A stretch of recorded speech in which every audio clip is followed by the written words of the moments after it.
అందరికీ నమస్కారం అండి. Welcome to our channel. Andhra Pradesh రాష్ట్రంలో పంట వేసిన రైతులు ప్రతి పంటకు బీమా మార్గదర్శకాలు జారీ చేసిన ప్రభుత్వం. రైతన్నలకు సంబంధించి చంద్రబాబు సర్కారు తీపి కబురైతే అందించిందండి. ఈ వీడి గురించి పూర్తి వివరాలైతే తెలుసుకుందాం.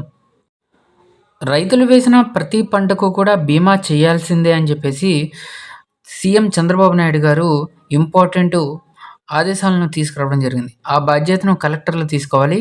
ఎల్‌నినో ప్రభావం ఏడాది పొడవునా ఉండవచ్చు. మంత్రులు, అధికార యంత్రాంగం అంతా క్షేత్రస్థాయిలో పర్యటించాలి. తాగునీటి సమస్య లేకుండా చూడాలి. పశుగ్రాసం కొరత ఉండకూడదని చెప్పేసి ఆదేశాలు జారీ చేయడం జరిగింది. ఈ ఏడాది పొడవునా ఎల్‌నినో ప్రభావం పడే అవకాశాలున్నాయని, వేసిన ప్రతి పంటకు బీమా చేయాల్సిందేనని, ఎక్కడైనా నమోదు కాకపోతే కలెక్టర్లదే బాధ్యత అని సీఎం చంద్రబాబు స్పష్టం చేశారు. మంత్రులు సహా అధికార యంత్రాంగమంతా క్షేత్రస్థాయి పర్యటనలు చేస్తుండాలన్నారు. ఎల్‌నినోను ఎప్పటికప్పుడు పర్యవేక్షించేందుకు కంట్రోల్ రూమ్‌ను ఏర్పాటు చేయాలి. తాగునీటి సమస్య ఉత్పన్నం కాకుండా చూసుకోవాలి. ఏడాదికి సరిపడా పశుగ్రాసం అందుబాటులో ఉండాలని చెప్తున్నారండి. ఇక ప్రతి వారము కూడా నివేదికలు ఇవ్వాలి అని ఆదేశించారు.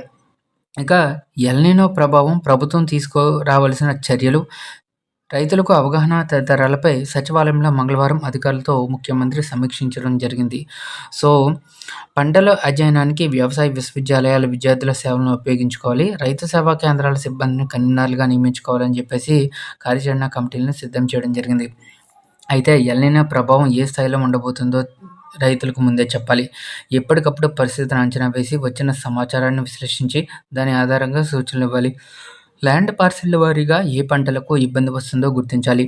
అక్కడ భూగర్భ జలాల పరిస్థితిని తెలుసుకోవాలి. బోర్లు అందుబాటులో ఉన్నాయేమో గుర్తించి రైతులకు మార్గనిర్దేశనం చేయాలి. రైతు సేవా కేంద్రాల సిబ్బందిని అప్రమత్తం చేయాలి.